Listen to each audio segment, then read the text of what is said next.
Good morning, everybody. Welcome to this rather damp morning, at least here in Wales. And I'm really excited today to have with me the wonderful Roger Daniels of Therapy Tylino Massage. It's Welsh. You'll have to tell me, Roger, how that's pronounced. And if you'd like to introduce yourself and tell us a little bit about the wonderful work that you do. Good morning, everybody. Roger Daniels from Therapi Tylino. Therapy Tylino just simply means massage therapy. It's Welsh. Everybody thinks it's Italian, but it isn't. It's Welsh.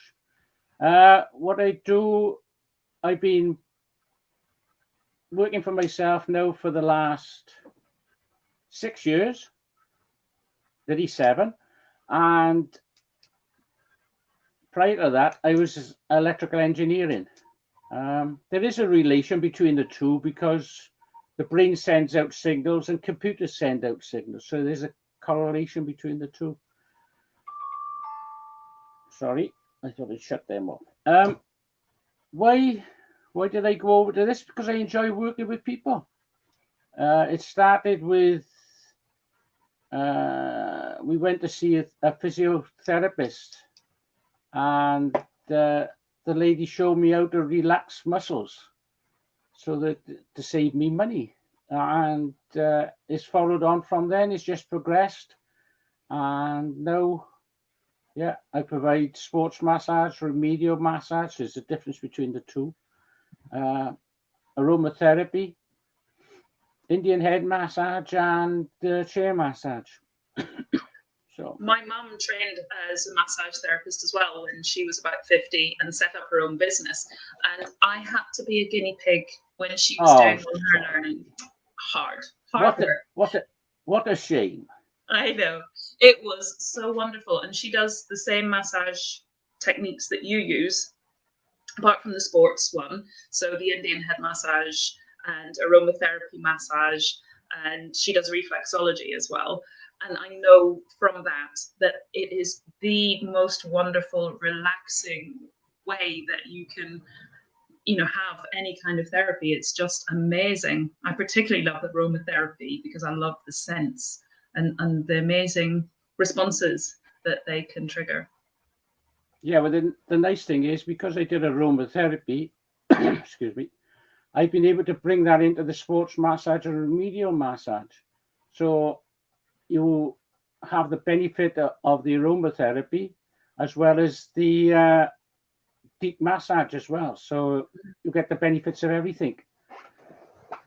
The oils are amazing, aren't they? The way they go in past the blood-brain barrier, they actually go straight to the brain and have a huge impact both through the skin and through your senses, like you were saying, the brain and all those electrical impulses that it's sending out. It has so many different benefits. The aromatherapy, you pick it up by the breathing, and the smells bring back memories, hopefully good ones. They can bring back bad ones and trigger bad reactions. I've not had one of those, luckily. But yeah, and the nice thing is it can induce sleep and everything. Yes, I used to fall asleep during my mum's reflexology. She's so good. Yeah, well, that's we consider that great. If somebody falls asleep when you're doing it, it shows how good you are at making them rest. Absolutely. And working with Reiki myself, I used to, when I had massages from my mom or from somebody else, I would be quite embarrassed if I fell asleep or started to yawn.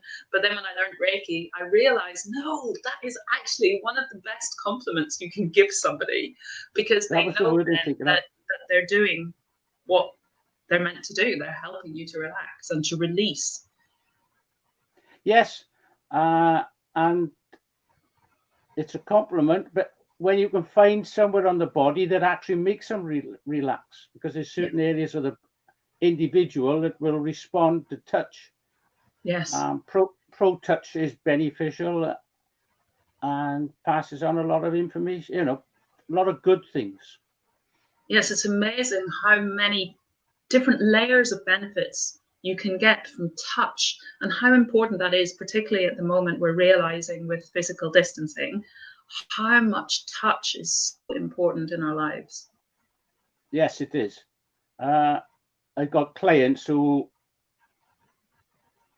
aren't seeing their relatives, but they can see me because I can walk into their house when I'm allowed to work, and they've got a new face to see, have a new chat, and the touch helps them as well. So there's a three-way thing going on for them. And I love that you said that you walk into their house, so people don't have to go to you, do they? No, I don't. They don't come to me. I go to them.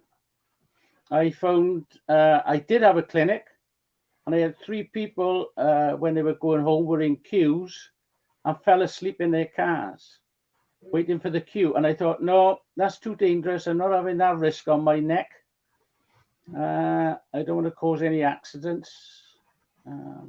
I did suggest to people they had somebody bring them afterwards, but once my lease ran out on the clinic, I decided to go purely mobile and get out there and provide stuff for people. I agree, because I used to have people coming to me for Reiki and falling asleep on the couch while I was working on them. And then thinking, but you have to drive home. And driving home, either you're possibly going to fall asleep or you're going to be losing that relaxation because you're having to be alert to drive or to travel, whatever way you're going to travel. So it's wonderful that you can go to people's houses, they can be in the comfort and familiarity of their own home, and then when you're done, they can go to bed, go to sleep, whatever they want to do. They don't have to worry about traveling. Yeah, that's the great thing. They can they can go and have a bath, do whatever they want, relax and everything. And the other good thing is in their secure surroundings. It's their safety zone. Yes. So they know everything, and they're more comfortable with what's happening around them. Which is perfect for something like massage. Benefits all the way around. Definitely. So can you tell us a little bit more about how massage benefits somebody? Well, like I said, if we start with aromatherapy, it's Swiss massage, which is nice and gentle and light. It's there purely for relaxation. The smells enhance it. The aromas. You can mix essential oils in a safe way with a carrier oil to give the smells and reactions that people are looking for. The massage itself there's a routine, and it's gentle, and you follow a specific routine with it. Then we go to remedial massage, which is a deeper massage and goes to specific areas. You don't do the whole body. You will look holistically at the area you're going to work in. If somebody says they got pain on the shoulder, so you start working on the shoulder, but you look at all the muscles that's related to it. So this is when it starts to get technical. Not only does it you have to know a deep background about the person, because there's things that can cause muscles to go into stress, their well-being, medication they're taking. So you've got to take all this into account to make sure that you cover everything. And the other thing is, the area that their pain is in might be nothing to do with what's causing it. So yes, it could be the shoulder, but it could be the deltoids, the pecs, the lats or the traps. They can all pull on the shoulder and cause distortion and tension. So you're just going to work on it. And then you go to sports massage, which is deep massage, and is deeper than remedial, and you work in it. It's the same principles, but in a deeper level. But the most important thing is that you've got to have a partnership between people. between me and the client, there's got to be a partnership. I apply the pressure, I apply what I know, but they've got to stop me causing pain. People think they've got to have pain to relieve their pain, but you don't. Take it up to discomfort. If 10 is excruciating, take it up to a 5 or a 6, so that is discomfort. But don't take it no higher. 7 or 8 is pain, and 9 and 10 is excruciating. So you keep away from those 4 areas, keep it at discomfort or below. It may take a bit longer, but they feel they reap the benefits as well, because there's no after pain the next day, or there's not as much, it calms down, because it takes the muscles anything between 24 and 48 hours to calm down after you've worked on them. So it's all cooperation and communication to see where we're going. I love that you said, I think that's such an important message, that it's not meant to be painful, not excruciatingly painful. There may be some tender spots, of course, particularly if you're going with an issue because you've been prompted by pain in your body, but that the massage itself isn't meant to cause that level of excruciating pain. We don't have to feel that pain to get better, because there is kind of a belief about that, isn't there? That, oh, it's going to hurt, and I have to tolerate that hurt, and I shouldn't be saying, I should just be grinning and bearing it because it's helping me. But that's not the case. Everybody says, well, there's no gain without pain, but that's totally wrong. Totally wrong. People come out of spas and say, God, I'm sore for days after. Well, that to me is not the correct way for it to have occurred. You can have pain when adhesions are hit, or muscle knots are caught, and you have to apply pressure. But if the therapist isn't told that they're in the right spot and they've got it right for you, therefore they will assert pressure to try and relieve that knot and adhesion, trying to lengthen the muscles, and so you're stretching them and everything, and relaxing the muscles to allow mobility. And as you say, it may take longer if you don't press so deeply and cause so much pain, make it excruciating, but the recovery will be better, I presume, in term. Yeah, very much so. The after effects, side effects are limited then, and they can get on with their life, and they haven't got the discomfort the following day. And I love that you talk about it being holistic, and that you mentioned, although the pain may be in the shoulder, that's not necessarily where the issue is, because that's very much how I look at things as well, that our pain may come out in a specific area, but that's not to say that that's the area that's really got the issue. The issue may be somewhere else entirely. So we have to explore on a holistic level, and not just go, oh, it's your shoulder. If that's where the pain is, that's all we look at. We need to look at the whole body, and we need to look, like you were saying, at the person's background, their history, even the beliefs that they're carrying, because you were talking about well-being and how that comes out in the body. So I think that's such an important message as well. Oh yeah, emotions have a big part to play in it. You're saying about pains, and holistically, it's a known fact that pain in the glutes or the buttocks can come out in the shoulders, and they cross the body. So that the left side affects the right, which is the normal way. It sometimes goes straight through on the one side, but it crosses, and problems in the legs can give you headaches and everything. Emotion can cause stress. When people hunch their shoulders, it's all stress, their head has gone down. But that stress doesn't just happen in the shoulders. It can be in the buttocks and everything, the lower back. We tense muscles and they don't release. So that tension has got to be released somehow. And the longer it stays there, the longer it takes for it to relax, and the more treatment has got to be provided. Yeah, I've got a friend who does trauma release exercises, and so that they know about the psoas and how the psoas holds emotion and holds that Oh, big way. tension. Yeah, but unfortunately, it's quite deep, isn't it? So it takes quite a bit of work to get in there. And like you were saying, the trust is so essential. Oh, yes, it's trust. You've got to get underneath the stomach because the soleus muscles are connected to the inner spine. So you've got to get underneath the stomach, and it is a personal area to work in.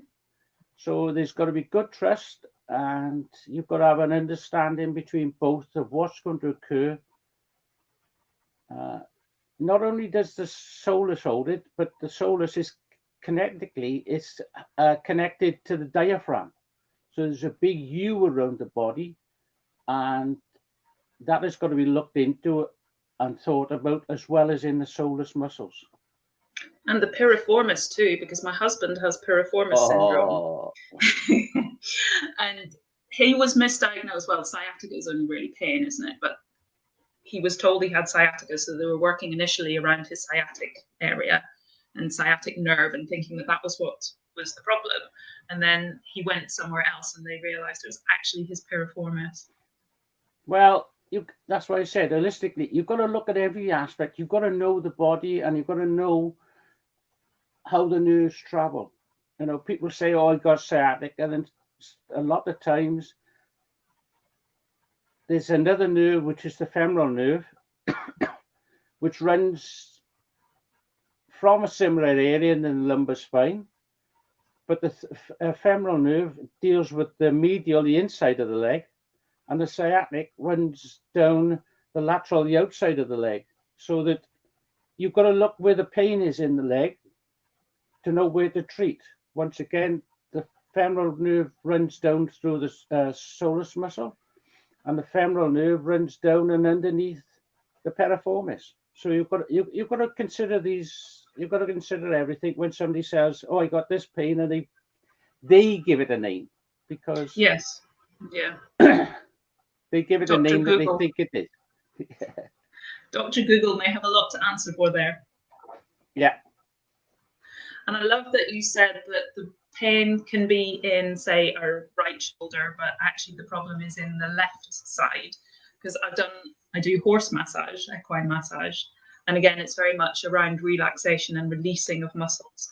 And Yeah. we learned as well that it may be that the horse is having pain in a left hip or something, but Yeah. actually the problem is on the right side of the body. And that if there is tension at the top of the head, there will also be tension in the tail, because Everything. if it's What you were talking about is exactly the same in humans. yeah The body, the human body, the animal body, they all follow the same pattern. yeah And there can be crosses within the body. The left side front can affect the right side back, and everything like that. So you've got to take everything into consideration. yeah and if it's because particularly we were learning that the horse has this ligament that runs the whole way along the spine, so if there's tension at one end, of course there's going to be tension at the other end, because as soon as there's tension in one end, it's pulling. Yeah. So, and all that you were saying about the muscles being tight through stress, and the more they're tight and holding on, the shorter they're getting, isn't it? So, of Yeah. course, it's going to be pulling on other areas of the body. So, yeah, it's so essential, isn't it, that we look holistically and we think whole body, not just one area. Yeah. But it's the same. The IT band that runs down the outside of the leg is exactly the same. There's three main muscles that affect it, and you've got to look at all three of them. But it can also be caused by the adductor muscles, the ones that run down the inside of the leg, are twisting the leg, which can be affected. So it's more aspects you've got to look at than one. You've got to look at the whole leg, not and it isn't. It's the lower extremities you've got to look at to see where the problem is. So much anatomy, isn't there, with all of those nerves, and particularly for the lumbar spine, where the nerves may be coming off, the nerves for the legs will be coming off the lumbar spine quite high up. in relation to what you expect. They're not coming off at the top of the leg, they're coming further up. Oh And yes, how that impacts on the whole body. And they don't come out of one vertebrae space. They can come out of 5 or 6 of them. Yeah. So knowing all of those, each individual number vertebrae and its nerves, and yes, a lot to learn.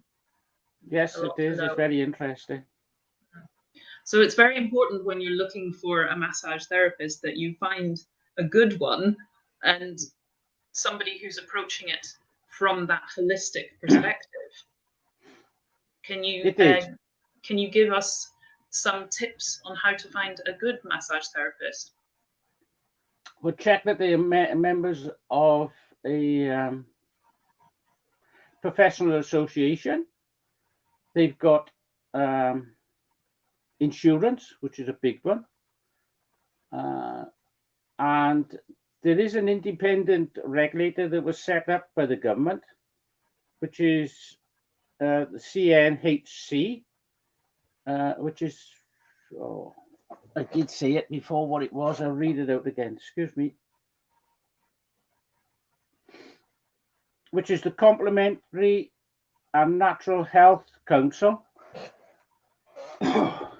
There's a lot of people that register on there, and you can check up if they're on their register. But there's a lot of professional associations, but the most important thing is insurance, because then they're thinking of the client as well, and you're protected. When we were chatting earlier, you said it was one important thing to look for was a good recommendation. Oh, personal recommendations are the best, because then somebody's telling you how they felt. And if you can get if you go on my website, there's references and people have given me reviews and everything. There's people would do an off-the-cuff one on Facebook or anything. People are prepared to talk. It's better to get a personal recommendation and have a chat to people and see how they've used and see what they say and go forward that way. Absolutely. And that was really why I'm so impressed with the work that you do, because we network together, and every single person, every single post, every single network meeting, they're always saying how wonderful you are and how much you were missed over a lockdown period when you weren't able to go out and work with people. Thank you. Yes, I miss working with people. As you know, when I go into a network meeting, there's usually somebody having a massage, somebody's complaining, and it's an impromptu treatment. I'm there to help. And I love that your description of what you do is that you're a mobile therapist and you get people back on the move. Yeah, I'm providing mobile treatment to combat immobile solutions problems. So with that in mind, we were talking about the benefits of massage. Obviously, it helps to release muscles. It helps to get somebody mobile again. But it benefits more than just the physical, doesn't it? Oh, yes, it does the emotional as well. It helps people relax. It helps with depression, anxiety, emotional problems. I've got one gentleman who has a massage to release, like I said, his muscles that get tense when he gets stressed, and it's to do with his depression and anxiety. He gets a lot of anxiety now with it raining, so he sees me walking in the door and he says, "Thank goodness you're here." When I started back after the lockdown, the initial lockdown, he was really out with this moon. So we had some work on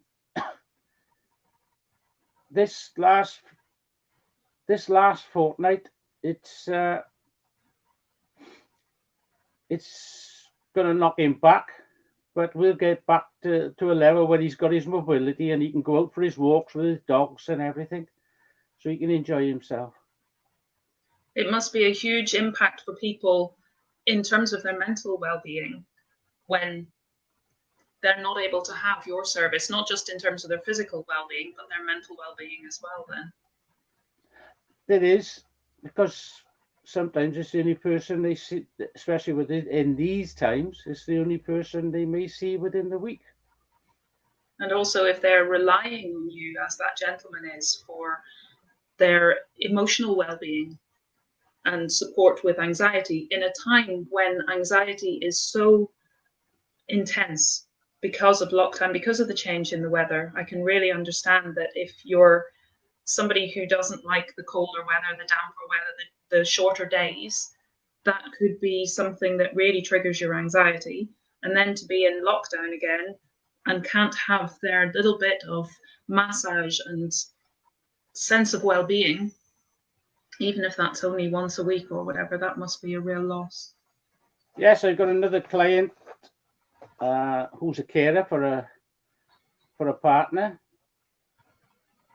for their partner. He's got dementia, and it relaxes her and helps her have a fresh start to the week. She actually starts counting down the days to the next time I go and see her. So I can imagine. And I'm sure as well for anybody who's a carer for somebody who needs support with maybe transferring from bed to chair or whatever, and they're having to do lifting, your support, your kind of support would be essential. yeah, it is. It helps them relax, and it gets the pain out of them and where they twisted and everything. Yeah, it is comforting for them. Absolutely. Yes, so that's been wonderful. Thank you so much, Roger. That's okay. Do you have do you have a takeaway message for the people who are watching? Take notice of your body. It's talking to you. Yes. Listen to what it says and have me time. They are the important things. Yeah, I completely agree. Our body is always sending us messages, and it only wants us to be more well. So when we can listen and respond, then that really supports that process. Well, let me just say that I have a massage weekly when I can. When I didn't have it down lockdown, my body was talking to me something rotten. Giving you great big nudges. Yeah. Saying get back to those massages. Yeah. There we are. Thank you, Robin. Thank you so much, Roger. All the best. I hope that you're soon back up and mobile and giving people all that wonderful support. Thank you. Yeah, I look forward to it. I look forward to networking. I'll see you again there soon, hopefully. Yeah. Thank you for watching, everybody. It's been a really interesting session and something definitely to consider and to explore if you've never had a massage before. Bye for now. Bye.